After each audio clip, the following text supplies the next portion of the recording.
7월 16일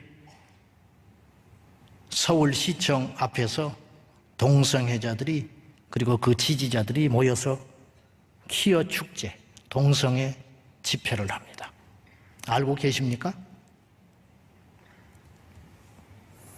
그 축제에는 한국에 진출한 다국적 기업들과 미국 대사관을 필두로 강대국 대사들이 모여서 동성애 축제를 축하할 예정일 것입니다.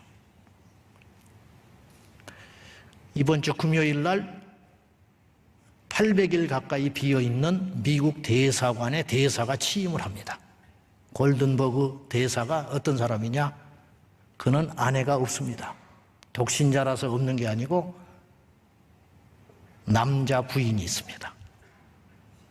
그는 동성애자입니다. 우리하고 아무 상관이 없는 일 같죠? 골리앗이 앞에서 소리를 지르던 이스라엘을 이기든 나는 집에 돌아가서 내 양만 치면 될 것 같지요. 여러분, 타이타닉의 교훈을 아십니까? 타이타닉이 빙하를 만나가지고 배가 구멍이 나버렸어요. 그때 2,000명 가까이 사람들이 죽었으니까. 그런데 그곳에 얼마나 많은 방들이 있었겠어요. 그 호화 유람선에. 내 방에는 아직 물이 안 들어왔어요. 그러면 괜찮은 건가요? 곧 있으면 죽습니다. 시간의 문제지. 우리는 프로테스탄트 신앙인입니다. 우리도 앞가름도 못하는 존재들이지만 세상의 어둠과 더러움에 대하여 외치라고 우리를 부르신 거라는 거예요. 우리가 가만히 있으면 악이 준동합니다. 우리가 침묵하면 돌들이 소리를 지릅니다. 여러분, 돌들이 소리 지르게 하면 안 되잖아요. 발람이 하나님께서 기뻐하지 않는 그 길을 우기고 가니까 타고 다니던 나귀가 말을 합니다. 세상에 이럴 수가 있습니까? 그런데도 못 깨달았어요. 자기가 타고 다니는 당나귀가 말을 하면 기절초풍할 일인데 그것에는 놀랄 기색도 없고 자기 발을 상책이 냈다는 것 때문에 그것만 기분 나쁜 거예요.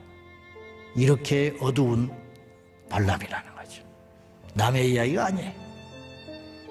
우리가 얼마든지 그럴 수 있어요. 사랑하는 성도 여러분, 나란 일에 관심을 가져주시고 우리 주변에 돌아가는 일에 대해서 관심을 가져주시고 앞으로 10년, 20년, 30년 후에 우리 금쪽 같은 자식들이 어떤 미래를 살아가게 될 것인가, 이것에 대해서 끊임없이 깨어 있어야 한다는 거예요. 이게 선교적 신앙이에요. 이것이. 그리고 선교를 넘어서 우리는 어디까지 가야 되냐면 순교적 신앙으로 가야 돼요. 순교라는 것이 대단해 보이고 거창해 보이지만 하루아침에 금메달을 따는 사람은 없어요. 하루아침에 하버드에 들어가는 사람은 없어. 산순교가 쌓이고 쌓여서 어느 날 진짜 순교가 되는 거예요. 우리 삶의 신앙이 차곡차곡 쌓여졌을 때 우리가 하나님 앞에 가서 상을 받는 것이지 느닷없는 상을 받는 일은 없다라는 것이죠. 자, 우리가 내 신앙, 내 가족만 지키면 천국은 갈 수 있을지 모르나 하나님 앞에 가면 혼납니다. 너 못하다 왔냐? 할 말이 없잖아. 이제라도 우리 모두가 하나님의 눈을 가지고 이 세상에 빛과 소금이 필요한 곳이 어디인지, 다시 말하지만 우리 앞가름도 못하는 부족한 존재들이지만, 부족하다, 내 문제에 매몰돼 가지고 맨날 그것만 휩싸여서 살다가는 앞으로 10년 20년이 지나도 달라질 것은 하나도 없고, 더 우리는 쪼그라들어 가지고 세상에 대해서 대항할 엄두도 못 내는 초라한 신앙인이 되고 말 것이라는 거예요. 그렇게 하지 말자는 거예요. 다음 주에 메리 키어라고 하는 남남 그리고 여여 간의 사랑을 다룬, 왜곡된 사랑을 다루는 온라인 방송이 방송이 송출될 예정입니다. 이런 일에 대하여 거룩한 분노를 가지고 행동에 나서는 사람들이 있습니다. 지금도 국회에서 포괄적 차별금지법을 반대하면서 누구 하나 알아주지 않고 지나가는 사람마다 빈정거리고 더운 날씨에 미쳤다고 조롱하는 그 소리를 들으면서 버텨가는 그 사람, 그 사람들 때문에 지난 15년 동안 포괄적 차별금지법이 통과되지 않았고, 통과되지 않은 결과로 오늘 우리가 이렇게 마음껏 예배드리고 있는 거예요. 그리고 이렇게 거침없이 설교를 하고 있는 거예요. 이단을 이단이라고 말하지 못하고 죄를 죄라고 말하지 못하는 참혹한 세상이 앞으로 도래한다면 우리는 어떻게 합니까? 영국의 안드레아 윌리엄스 변호사는 한국에 와서 이렇게 외쳤습니다. 나는 한국교회를 축복합니다. 영국은 9천여 개의 교회를 팔아 넘겼습니다. 그 중에 6천 개는 게이바가 되고 레스토랑이 되고 편의점이 되었고 3천 개는 이슬람 사원이 됐습니다.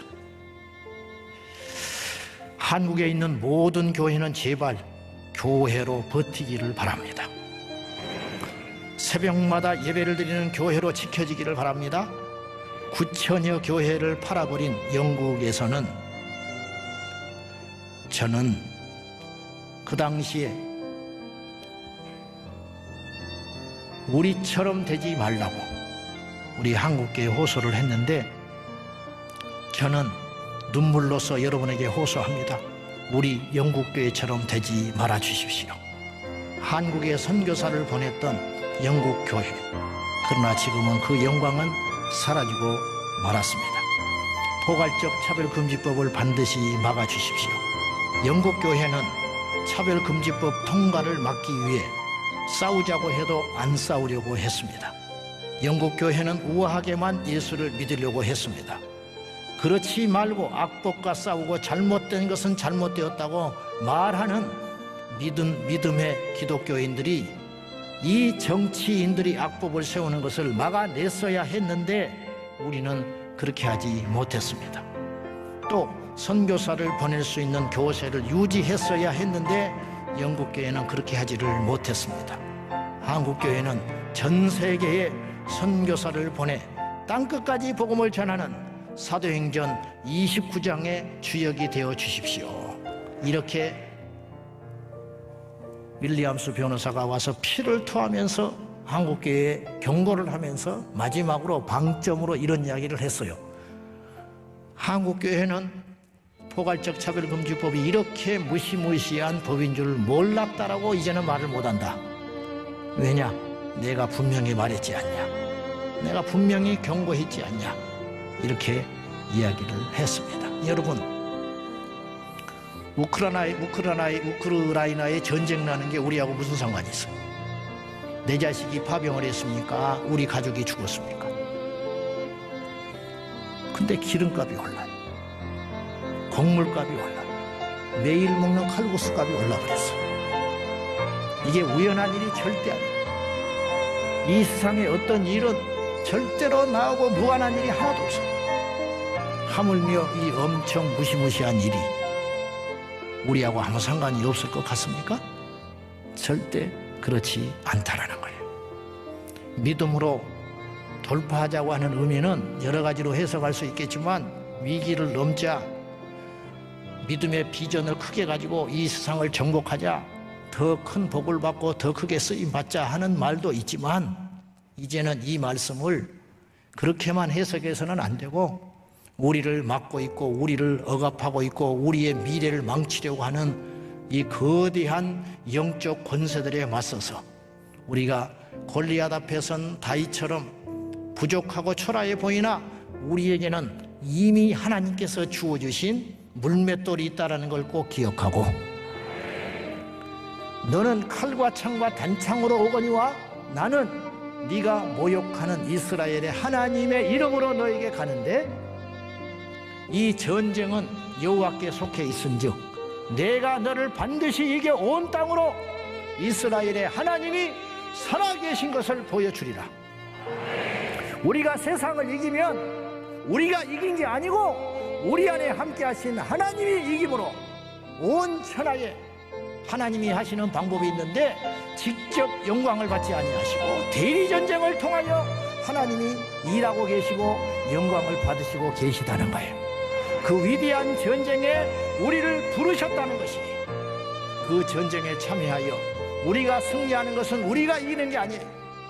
다윗이 골리앗을 이긴 것은 다윗 한 사람의 영광으로 끝나지 아니하고 온 천하에 이스라엘의 하나님이 살아계시는 영광이 드높이 일어난 것처럼, 우리의 패배는 우리가 패배하는 게 아니에요.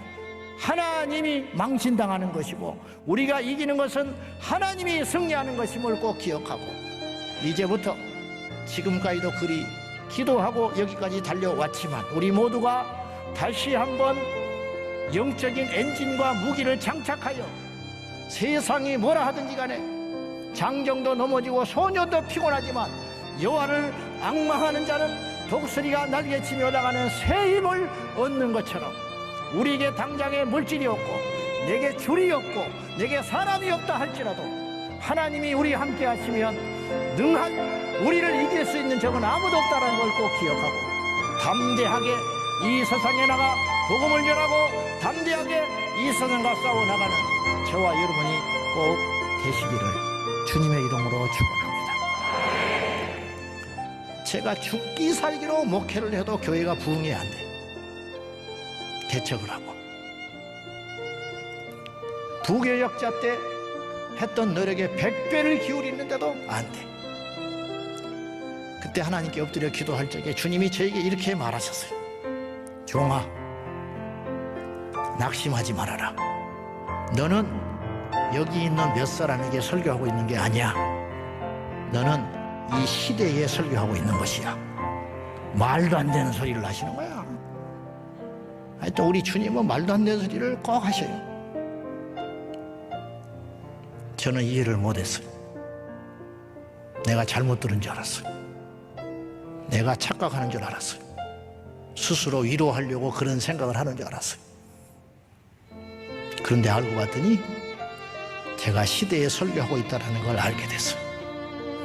누가 듣느냐 안 듣느냐는 중요한 게 아니에요. 제가 여러분에게 믿음으로 돌파하라고 하는 의미로 200배 뛰는 벼룩이 되자고 하는 의미로 이 말을 하는 것이지, 제가 어디 가서 이런 말을 해본 적이 없어요. 우리 교회는 방송 관계된 유급 직원이 한 명도 없습니다. 사람들이 유튜브를 보고 우리 교회를 많이 찾아와서 등록을 합니다. 그나저나 그것을 목회적으로 전도할 목적으로 이만큼도 사용해 본 적이 한 번도 없어요. 지금도 마찬가지고 앞으로도 마찬가지. 안 들어도 상관이 없어요. 지금까지 써주신 것만으로도 나는 충분하다고 여겨지는 사람입니다. 저는 아무 미천 없이 태어난 불신자 집안의 막내 아들이었습니다. 그런데 어느 날 뒤를 돌아보니까 하나님께서 우리 교회를 축복해 주셨고, 부족하고 연약하지만 하나님이 함께 해 주셨고, 귀한 성도들이 있었고, 하나님이 큰 은혜를 주셨다는 것을 깨닫게 되었습니다. 여러분, 우리 모두가 다윗입니다. 우리 손에 하나님께서 쥐어주신 물맷돌이 있습니다. 그것을 가지고 믿음으로 돌파하는 저와 여러분이 꼭 될 수 있기를 예수님의 이름으로 축원합니다.